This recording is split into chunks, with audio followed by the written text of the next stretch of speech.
Welcome to the final developer diary for F1 2010.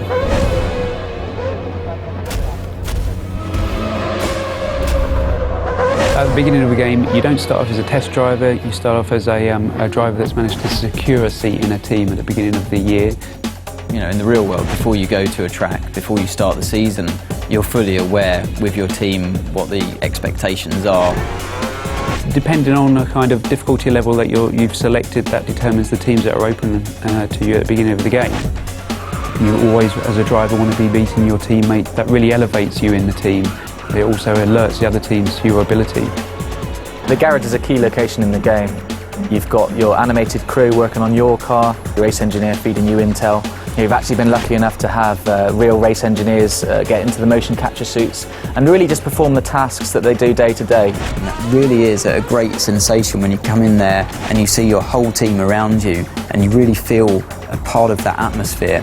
When you talk to teams and you talk to drivers, they don't actually do the level of car setup work you would normally see in a racing game. You're not going there with the wrong gear ratios, with the wrong aero for that circuit. It's up to the driver to just finally tweak the car to your style, not to make drastic changes. The expectations from the driver playing the game are the same as what they would be in real life, given your machinery. You know, at the end of the day, the teammate that you have is the only direct competition that you have through the whole season. There's a strange balance of having to work together, but also a desperate competition. Where it gets a little bit personal is when it comes to events like qualifying and the race, definitely, where you're just out there to beat him no matter what. Your agent, the media and the paddock itself are your feedback mechanism for how well you're doing in the game. The paddock themselves vary location to location. We've got Night Paddock in Singapore, Melbourne's built in a park, and you're going to see the key buildings. So the paddock's going to get busier, more press there, more pit girls hanging around, more rival drivers interested in you, the better you do on the track. We've got two different types of media in the game. You've got the impromptu media and you've got the press conference. When you speak to the characters in the press conference, it's usually about your race weekend performances.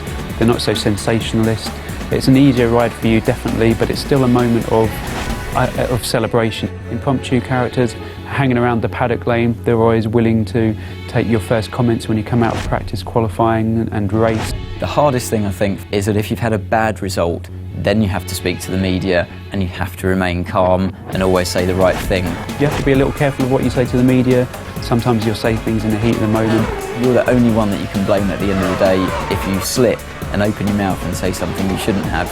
When you finished on the podium, it's 1, 2, 3, you can tell the press conference characters all about the race weekend. Those are all of the things that I want to try and portray in the game as what happens in real life. Way beyond any computer game I've ever played before.